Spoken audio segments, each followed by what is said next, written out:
ഇതെന്തോ അമ്മേ പോച്ച പറിക്കുന്നേ? ഈ കല്ല് ചവിട്ടിയാ സാറുമാരെ വരുന്നത്. ഈ കല്ല്, ഈ ഒരു കല്ല് ഇല്ല, ഈ കല്ലിലാണ് ചവിട്ടി ഞാൻ അപ്പുറം ഇപ്പുറം ഈ മുറിഞ്ഞ് വേലിക്കല്ലിന്റെ ഒരു മുറി ഇവിടെ കിടന്നത് അവിടെ എടുത്തോണ്ട് വന്ന് ഞാൻ ഇവിടെ ഇട്ടിരിക്കുക. ഈ ചതുപ്പൊള്ളെടുത്ത് മറിഞ്ഞു വീഴാതെ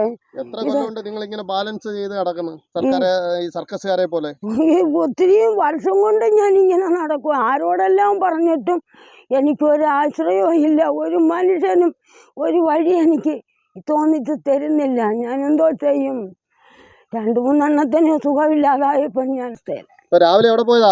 രാവിലെ സാധനങ്ങൾ വാങ്ങിക്കാൻ പോയതാ. വയ്യാത്ത നിങ്ങൾക്ക് വല്ലതും കൊടുക്കണ്ടേ? ഞാന് എന്താ കൂലിപ്പണിക്കെന്ന് വെച്ചാൽ കുഞ്ഞു തൊഴിലുറപ്പിന് പോവുള്ളൂ. അപ്പോൾ അതുങ്ങളുടെ കൂടെ പോവും, ബുദ്ധിമുട്ട് കൊണ്ട് പോവും. ഞാൻ അങ്ങനെ പോകും, ജോലി ചെയ്യുന്നുണ്ട്. ഇത് എത്ര ഈ ഒരു ബാലൻസ് ചെയ്ത് നടക്കുന്ന കണ്ടപ്പോ വളരെ അതിശയം തോന്നുന്നു. ഇത്രയും ഒരു അമ്മ ഒന്നുകൂടെ ഒന്ന് തെളിച്ച് കാണിച്ചത്. ഈ കല്ല് ചവിട്ടിയാ ഞാൻ നടക്കുന്നത്. ഈ കല്ലാണ് ഇങ്ങനത്തെ ഈ വയലിന്റെ ഈ കല്ലാണ്. ഈ കല്ല് പിന്നെ കല്ല് ഇല്ല ഇല്ല മുറിഞ്ഞു മുറിഞ്ഞു കിടക്കുന്ന കല്ല. ഇപ്പുറം ചവിട്ടിയാലും അപ്പുറം ചവിട്ടിയാലും വെള്ളം വന്നു കഴിഞ്ഞാൽ വീഴും തന്നെ. എന്നാലും ഈ സാധനം കൊണ്ടുണ്ട വടിയിടിച്ച് ഞാൻ അക്കരയ്ക്കര കയറുന്നത്. പുത്തൂർ പൗത്രശ്ശേരം പഞ്ചായത്തിൽ താമസിക്കുന്ന ചെല്ലമ്മയുടെ ഒരവസ്ഥയാണ്. ജനിച്ച നാൾ മുതൽ തന്നെ ഈ ഒരു വയലിന് നടുക്കൂടെ കുറച്ച് വേലിക്കല്ലുകളിട്ട് അതിൽ ചവിട്ടി ബാലൻസ് ചെയ്താണ് ചെല്ലമ്മയുടെ കുടുംബം താമസിച്ചു വരുന്നത്. വർഷങ്ങളായി നീണ്ട പോരാട്ടം തന്നെയാണ്. ജില്ലാ കളക്ടർ അടക്കമുള്ളവർക്ക് പരാതി കൊടുത്തപ്പോൾ ജില്ലാ കളക്ടർക്ക് ഉടൻ തന്നെ പൗത്രശ്ശേരം പഞ്ചായത്തിലേക്ക് ഓർഡർ കൊടുത്തു ചെല്ലമ്മയ്ക്ക് വഴി വെട്ടിക്കൊടുക്കാൻ. പക്ഷേ ഇന്നാൾ വരെ പഞ്ചായത്തിൽ നിന്നും അതിന് ഒരു നടപടിയും ഉണ്ടായിട്ടില്ല എന്നാണ് നമുക്കറിയുന്നത്. ഓരോ ദിവസവും ചെല്ലമ്മ ഒരു ആവശ്യവുമായിട്ട് പഞ്ചായത്ത് പടിക്കലെത്താത്ത ദിവസങ്ങളില്ല. നമ്മൾ കുറച്ച് ദിവസമായി ചെല്ലമ്മയെ പൗത്രശ്ശേരം പഞ്ചായത്തിൽ കണ്ടതുകൊണ്ടാണ് വിവരം തിരക്കിയത്. അന്നേരമാണ് ചെല്ലമ്മ നമ്മളോട് ഈ വിവരങ്ങൾ പറഞ്ഞത്. കളക്ടർ ഓർഡർ പഞ്ചായത്തിൽ വന്നിട്ടും ഇതുവരെ അവർക്കതിനൊരു നടപടി ഉണ്ടായിട്ടില്ല. അതിനി എന്ത് ചെയ്യണമെന്നറിയാതെ ബുദ്ധിമുട്ടുകയാണ് ചെല്ലമ്മ. ചെല്ലമ്മയുടെ അവസ്ഥ എന്ന് പറയുന്നത് മനോരോഗിയായ ഒരു മകളും 6 വർഷമായിട്ട് തളർന്നു കിടക്കുന്ന ഭർത്താവും ഒരു മകന് ഒരു ആക്സിഡൻറ്റ് പറ്റി തുടർ ചികിത്സയ്ക്ക് ബുദ്ധിമുട്ടിക്കൊണ്ടിരിക്കുകയാണ് ചെല്ലമ്മ. പക്ഷേ ഈ വയസ്സാങ്കാലത്തും വീട്ടുപണി ചെയ്തും മറ്റുള്ള ഇടങ്ങളിൽ പോയി കൂലിവേല ചെയ്തും കൊണ്ടുവരുന്ന തുച്ഛമായ വരുമാനം കൊണ്ടാണ് മനോരോഗിയായ മകളുടെയും ഹസ്ബൻഡിൻ്റെയും ചികിത്സയ്ക്ക് പൈസ കണ്ടെത്തുന്നത്. എന്തായാലും ദുരിതങ്ങൾ ഒഴിയാതെ ചെല്ലമ്മ ഇന്നും ഈ ഒരു വയലിൽ കൂടെ വരുമ്പോൾ ആരോട് പരാതി പറയും എന്നുള്ള ഒരൊറ്റ ചിന്ത മാത്രമേ ചെല്ലമ്മയ്ക്കുള്ളൂ. പക്ഷേ ഇന്ന് ഞങ്ങളുടെ മുമ്പിൽ മനസ്സ് തുറന്നപ്പോൾ ചെല്ലമ്മയ്ക്ക് സങ്കടം സഹിക്കാൻ വയ്യാതെ നിയന്ത്രണം വിട്ടുപോയി. എന്തായാലും ഒരു സഹായം ചെല്ലമ്മയ്ക്ക് ചെയ്യാൻ മനസ്സുള്ളവർക്ക് ചെയ്യാം. ഇനി നമുക്ക് ചെല്ലമ്മയുടെ കുറേ കാര്യങ്ങളിലേക്ക് കടന്നുപോകാം. പതിവുപോലെ രാവിലെ പോയി വീട്ടുജോലി ചെയ്തതിന് ശേഷം കുറച്ച് അരിയും സാധനങ്ങളും വാങ്ങി വരുമ്പോഴാണ് ചെല്ലമ്മയുടെ അടുത്തേക്ക് ഞങ്ങൾ ചെല്ലുന്നത്. ജന്തുക്കൾക്ക് വരെ എഴിഞ്ഞു പോകാൻ വഴിയുണ്ട്, പറവയ്ക്ക് പറന്നു പോകാനുള്ള. എനിക്കതുമില്ലേ. അരി വാങ്ങിച്ചോണ്ട് വന്ന വഴിനീളം ഞാൻ കളയുവായി. വഴിനീളം ഞാൻ കളഞ്ഞിവിടെ വരുന്നത്. പാരം എടുക്കാൻ എനിക്ക് വയ്യ. എനിക്ക് ഇവത്തങ്ങളോട് പറയാൻ നിൽക്കൂ, 2 എണ്ണത്തിനോട് എനിക്ക് വയ്യാന്ന് എനിക്ക് പറയാം. സുഖമില്ലാത്തതിന്റെ മാനസിക രോഗിയായ മോള് പറക്കിക്കൊണ്ടുവരുന്ന കാര്യമാണ് ഈ കാണുന്നത്. കൊണ്ടുവന്ന് വെച്ചിരിക്കുക. ഇങ്ങനെ എത്രയോ എണ്ണം ഞാൻ പറക്കി കുഴിയിലിട്ടിട്ടുണ്ടെന്നറിയാം. കുപ്പിമുറികളാ റോഡിൽ നിന്ന് പറക്കിക്കൊണ്ട് വരുന്നത്. ഇത് ഇത്രയും കാര്യങ്ങളല്ല. ഇത് ഇനി അവസ്ഥ കാണാൻ ഈ ലോകത്ത് ആരെങ്കിലും ഉണ്ടോ? എനിക്കറിയത്തില്ല.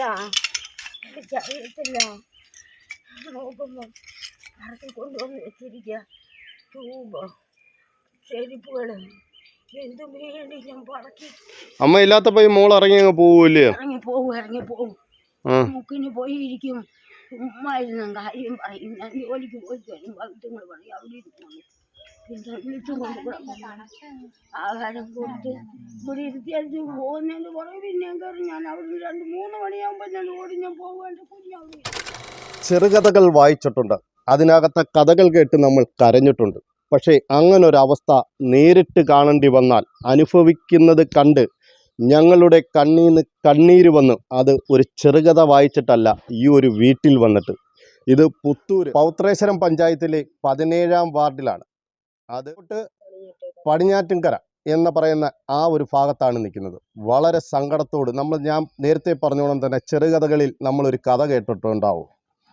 സുഖമില്ലാത്ത അച്ഛൻ, സുഖമില്ലാത്ത മകൾ, മാനസിക രോഗിയായ മകൾ, ആ ഒരു അമ്മ മാത്രമുള്ള ഒരു വീട്, ആ ഒരു അമ്മയുടെ ഹെൽപ്പ് കൊണ്ട് മാത്രം വീട് കഴിഞ്ഞു പോകുന്ന ഒരു വീട്ടിലാണ് നമ്മൾ നിൽക്കുന്നത്. ഇവിടെ പഞ്ചായത്തുണ്ട്, രാഷ്ട്രീയക്കാരുണ്ട്, ഭരണകക്ഷികളുണ്ട്. പക്ഷേ ഈ ഒരു ദുരാവസ്ഥ അവരാരും ഇതുവരെ കണ്ടില്ല കേട്ടില്ലെന്ന് പറയുമ്പോൾ വളരെ സങ്കടമാണ്. ഒരിക്കലെങ്കിലും ഇലക്ഷന് ഇവരുടെ 3 പേരുടെ, മാനസിക രോഗിയായ മകളുടെയും സുഖമില്ലാത്ത അച്ഛൻ്റെയും വോട്ട് മേടിക്കാൻ ഈ ഒരു വീട്ടിലേക്ക് വന്ന രാഷ്ട്രീയക്കാർ ഉൾപ്പെടെ ഒരുപാട് മോഹന വാഗ്ദാനങ്ങൾ നൽകി. പക്ഷേ പൗത്രേശ്വരം പഞ്ചായത്തിലെ 17-ാം വാർഡിൽ ഇത്രയും ദുരിതം അനുഭവിക്കുന്ന ഒരു വീടും കാണത്തില്ല. പക്ഷേ ഇവിടുത്തെ അവസ്ഥകൾ നിങ്ങൾ കാണണം. നമ്മുടെ പ്രേക്ഷകരെ കണ്ടിട്ട് ഇതിന് വിധി എഴുതണം. അതേപോലെ തന്നെ ഈ ഒരു വീട്ടിലേക്ക് വരുന്ന കാഴ്ച, ഈ ഒരു വീട്ടിലേക്ക് ഈ ഒരു അമ്മ സാധനങ്ങളും മേടിച്ചുകൊണ്ട് വരുന്നത്, നമ്മൾ ഈ ദൃശ്യങ്ങളിൽ കാണുന്ന ഈ വയലിൻ്റെ നടുക്കൂടെ വേലിക്കല്ലി ചവിട്ടിയാണ്. ഒരു വേലിക്കല്ലിൻ്റെ വീതി നമുക്ക് പറയേണ്ട കാര്യമില്ല. ഈ ഒരു അമ്മ സാധനവും വാങ്ങി വരുമ്പോൾ ഉണ്ടാവുന്ന ദുരിതം, മഴ പെയ്താൽ ഈ വയലുകൾ മുഴുവൻ വെള്ളമാണ്, അല്ലേ അമ്മേ? ആ വെള്ളത്തിൽ ചവിട്ടിയാണ് ഈ അമ്മ ഈ വീട്ടിലേക്ക് വരുന്നത്. ഈ ഇരിക്കുന്ന അച്ഛനും ഈ സുഖമില്ലാത്ത മകൾ, നമുക്ക് ആ അസുഖം എടുത്തു പറയുന്നതിൽ വളരെ വിഷമമുണ്ട്.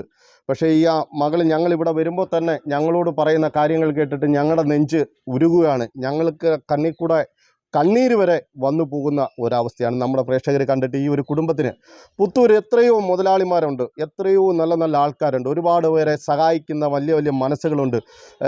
ആതുരാലയങ്ങളിലൊക്കെ കൊണ്ടുപോയി 1000 കൊടുത്ത് സോഷ്യൽ മീഡിയയിലൂടെ എല്ലാം പ്രചരിപ്പിക്കുന്ന ഒരുപാട് കാര്യങ്ങൾ ഇവിടെ നടക്കുന്നുണ്ട്. പക്ഷേ ഈ ഒരു വീടൂടെ കണ്ടിട്ട് നമ്മളാൽ കഴിയാവുന്ന ഒരു സഹായം ഈ വീട്ടിലേക്ക് ഞങ്ങൾ ഫോൺ നമ്പരോ ഒന്നും വയ്ക്കുന്നില്ല. 1 കിലോമീറ്റർ 2 കിലോമീറ്ററിനകത്തുനിന്ന് ഓടിയെത്താം എന്ന ദൂരത്തിൽ ഈ ഒരു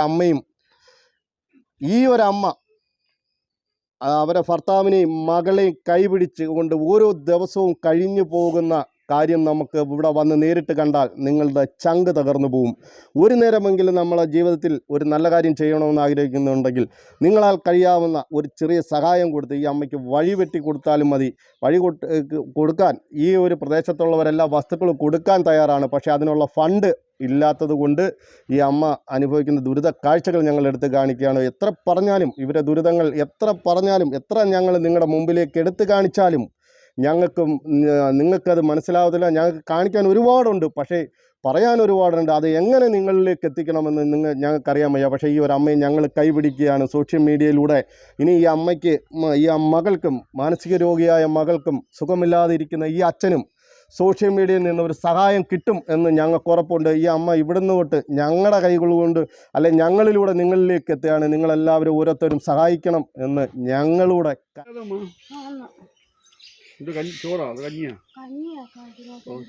ഇവർക്ക് 2 പേർക്കും കഞ്ഞിയാണോ കൊടുക്കുന്നേ?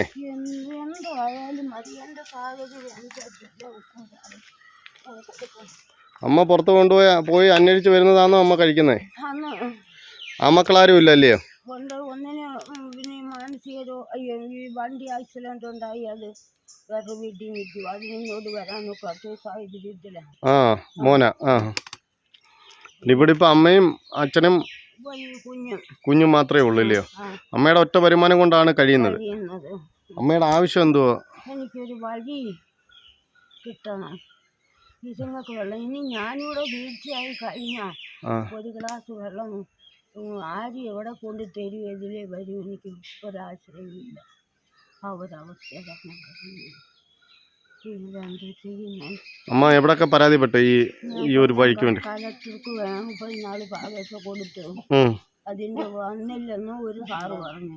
ഈ പറഞ്ഞു പഞ്ചായത്ത് പ്രസിഡന്റ് പറഞ്ഞു ഇന്നലെ പറഞ്ഞു അമ്മയ്ക്കൊരു വഴി ഞാൻ ശരിയാക്കിയിട്ട് തെളിയിക്കാമെന്ന് പറഞ്ഞു. എന്തുവാന്നൊന്നും എനിക്കറിയത്തില്ല. പഞ്ചായത്ത് പ്രസിഡന്റ് ഇപ്പൊ പറഞ്ഞ ഒരു വഴി റെഡിയാക്കി തരാമെന്ന് പറഞ്ഞു. പിന്നെ ബാക്കി കാര്യമൊന്നും എനിക്ക് അങ്ങോട്ടൊക്കെ നടക്കുമോ? വെള്ളം വന്നാൽ ഇവിടെ നിന്ന് വണ്ടി ഇറങ്ങാനും ഒന്നും പൊക്കുന്ന കാര്യമല്ല. ഈ ഉണക്കത്തായില്ലെങ്കിൽ എൻ്റെ ജീവിതം. പക്ഷെ മഴ പെയ്താൽ അമ്മയ്ക്ക് ഈ തോട്ടിലൂടെ പോകാൻ പറ്റത്തില്ല അല്ലേ? അല്ല, ഈ വരമ്പത്തൂടെ നടന്നു പോകാൻ പറ്റത്തില്ല, ഫുള്ള് വെള്ളമാണ്. ബുദ്ധിമുട്ടാ. എത്ര എടുത്ത് ഞാൻ മറിഞ്ഞ് വീണാ ഇവിടെ കയറി വരുന്നത്. എത്ര എടുത്ത് ഞാൻ മറിഞ്ഞു. ഇനി വടക്ക് വശത്തെ ആ വഴിയും കൂടെ ഒന്ന് കാണണം. കയറി വരുന്നത് പോകുന്നതും അല്ലേ?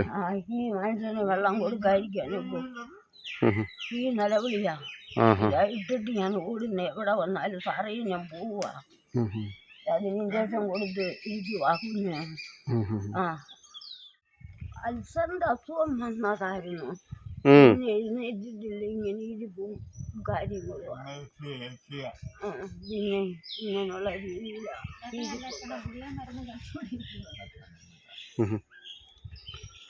അതുകൊണ്ട് ഒരു പെട്ടെന്നൊരു വഴി റെഡിയാക്കി കിട്ടണമല്ലേ? എനിക്കൊരു വഴിക്ക് വേണ്ടി ഞാൻ ദുഃഖിക്കുക. എനിക്ക് വഴിയില്ല, എനിക്ക് വഴിയില്ല. ഇറങ്ങുമ്പോഴെല്ലാം ഞാൻ ദൈവത്തെ വിളിക്കും. എനിക്ക് വഴിയില്ല ആയിപ്പോയി. അമ്മ ആൾക്കാരത്തൊക്കെ രാഷ്ട്രീയക്കാരത്തൊക്കെ പറഞ്ഞോ? എല്ലാവരുടെയും അടുത്ത് ഞാൻ പറഞ്ഞു നിലവിളിച്ചതാ. അവരെന്താ പറയും? അവരിന്ന് തരാം, നാളെ തരാം, മറ്റന്നാൾ ഇത് തരാം എന്നൊക്കെ പറയും. എന്നിട്ട് അവരെല്ലാം അങ്ങോട്ടും ഇങ്ങോട്ടും മാറും. അമ്മ ഈ പുരാടക്കാരൊക്കെ സ്ഥലം തരാമെന്ന് പറഞ്ഞോ? ഈ വൈദ്യുകാർ ഇവിടെ അവരൊക്കെ സമ്മതിച്ചതാ. അവരൊക്കെ സമ്മതിച്ച് ഞങ്ങൾക്ക് വഴി ഉണ്ടാക്കാം. പക്ഷെ അതിനുള്ള ഫണ്ടില്ല അല്ലയോ? എനിക്ക് അതിനുള്ള ഇല്ല. ഞാനെന്തോ ചെയ്യും? അത് പഞ്ചായത്തോ ആരെങ്കിലും ചെയ്യണം, അല്ലെങ്കിൽ ആരെങ്കിലും കേൾക്കുന്നവർ അല്ലേ? ഇത് തരണം, എനിക്കല്ലാതെ എനിക്ക് നിവർത്തിയില്ല. ഒന്നും പറക്കത്ത് കയറാൻ വലിയ കയറാം. ഇത്തവണ ബാധയിൽ പിടിച്ച കയറാം. എത്ര നാളായി അച്ഛന് സുഖമില്ലാതായിട്ട്? 7 വർഷം. 7 വർഷമായി. പഠിപ്പിക്കാൻ പോവായിരുന്നോ? എന്തോ വിദ്യാഭ്യാസം ഉണ്ട്? 10ാം ക്ലാസ്. നമുക്ക് 10ാം ക്ലാസ്. 10ാം ക്ലാസ്. കൊട്ടയം ഒക്കെ നെയ്യുമായിരുന്നില്ലേ? അതാ പഠിപ്പിച്ചതും. അതാ പഠിപ്പിച്ച കൊട്ട നെയ്യുന്നത് പഠിപ്പിക്കാൻ പോവായിരുന്നു അല്ലേ? മണ്ണാറോട് പിള്ളേരെ പഠിപ്പിക്കുമായിരുന്നു. 80 പിള്ളേർ വന്നിട്ട് പഠിപ്പിച്ചായിരുന്നു. 80 പിള്ളേരെ. പിന്നെ സുഖമില്ലാതായില്ലേ? വേറെ ആശ്രയമൊന്നുമില്ല, ആരുമില്ല. ഉപദ്രവിക്കോ മകള്?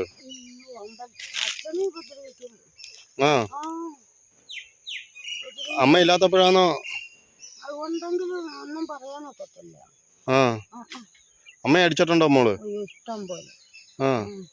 ആവശ്യം പോലെ സുഖമില്ലാത്തോണ്ടാ?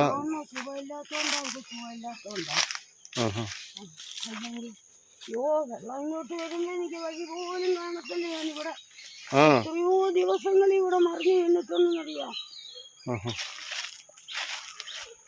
ഈ തലയുടെ ഇവിടെ അടിച്ച് പൊട്ടിച്ചിട്ടുണ്ട്. ഈ വിരളമൊക്കെ പൊട്ടിയിട്ടുണ്ട്, ഒടിഞ്ഞിട്ടുണ്ടായിരുന്നു. മകൾ അടിച്ചല്ലേ? ഒരു ദിവസം രാത്രി ഈ പൊട്ടയുടെ കീഴിലാണ് വന്നിരുന്നത്. അമ്മ പൊട്ടയുടെ കീഴിൽ വന്നിരുന്നു. സുഖമില്ല ഇവിടെ വന്നിരിക്കും. അമ്മ അല്ലേ? അമ്മയല്ല, മോള്. ഈ പൊട്ടയുടെ കീഴിൽ വന്നിരുന്നു മോള് അല്ലേ? അതുകൊണ്ട് അമ്മ എവിടെയും പോത്തില്ല. പെട്ടെന്ന് ഞാനിനി വരും. ഞാൻ എവിടെ പോയാലും പറഞ്ഞിട്ടേ എനിക്ക് പോകാനൊക്കെ ഞാൻ ദാ വരുന്നെന്ന് പറയും. ജനിച്ചപ്പോ തൊട്ടേ കുട്ടി ഇങ്ങനെ ആയിരുന്നോ? ഇല്ല, അങ്ങോട്ട് 10ാം ക്ലാസ് വരെ പഠിച്ചേ. പിന്നെ എന്തോ സംഭവിച്ചേ? എന്തോ ഞരമ്പിന് തകരാറുണ്ടെന്നോ ഡോക്ടർ പറയുന്നത്. കൊണ്ടുപോയി പരിശോധിച്ചപ്പോ അങ്ങനെ ഈ 13ാം തീയതി കൊണ്ടുപോയി ഇഞ്ചക്ഷൻ എടുത്ത് ഇരിപ്പായിരിക്കുന്നത്. അതുകൊണ്ടാ ഒന്നും ഇത്രയേ പറഞ്ഞുള്ളൂ. ബാക്കി ഒന്നും അല്ല. ഇങ്ങനെ ആൾക്കാർ കണ്ട എന്തായാലും അമ്മയും അച്ഛനെ ഒരുപാട് ഉപദ്രവിക്കും. ഇപ്പം പിന്നെ കുറച്ച് ശമനമായിട്ട് ഇങ്ങനെ ഇരിക്കുക. അത് ഒരുപാട് പൈസയാവോ അതോ ചികിത്സ സൗജന്യമാണോ? അല്ല, മരുന്ന് എടുക്കേണ്ടി വരും ചിലപ്പോൾ. ചിലപ്പം ഇവിടെ ഉണ്ടെങ്കിൽ തരും, ഇല്ലെങ്കിൽ നമ്മൾ പുറത്തുനിന്ന് മേടിക്കണം. അച്ഛനും മരുന്ന് കഴിക്കുന്നുണ്ടോ? അച്ഛനും മരുന്ന് എനിക്ക് കഴിക്കുന്നുണ്ട്. എത്ര രൂപ ചിലവാകും ഒരു മാസം ഇതിനെല്ലാം? മാസം എന്ന് പറഞ്ഞാൽ അത് ഈ മരുന്നിൻ്റെ ഇതനുസരിച്ചും രോഗത്തിൻ്റെ ഇതനുസരിച്ചുമാണ്. അമ്മയെ കൊണ്ട് കൂട്ടുമോ ഇതൊക്കെ? ഇത്രയും പൈസയൊക്കെ എങ്ങനെയെങ്കിലും ഒക്കെ ഞാൻ ഒപ്പിച്ച് കൊണ്ട് കൊടുക്കും. ഒരു ജോലിക്ക് പോയാൽ ആ പൈസ വരുന്നത് നോക്കി ഞാൻ ഇരിക്കും നിങ്ങളെ പോറ്റാൻ വേണ്ടി. പെൻഷൻ ഉണ്ടോ അമ്മയ്ക്ക്? പെൻഷനുണ്ട്. ആ പെൻഷനും കൊണ്ടൊന്നും ഇത് തികയത്തില്ല. നിങ്ങൾക്ക് മരുന്നിനും വിചാരിക്കുന്ന സമയത്ത് വല്ലതും കൊടുത്തില്ലെങ്കിൽ ശരിയാവത്തില്ല. ഈ നോക്കി നിൽക്കുന്നത് ചെല്ലമ്മയാണ്. സ്വന്തം ദുരിതങ്ങളും സങ്കടങ്ങളും ഞങ്ങളുടെ മുമ്പിൽ അണപൊട്ടിക്കരയുമ്പോഴും ഒരാശ്വാസം എന്നുള്ള നിലയിൽ ഇനിയും പ്രതീക്ഷ വയ്ക്കുകയാണ് ഒരു വഴി എന്ന സ്വപ്നം.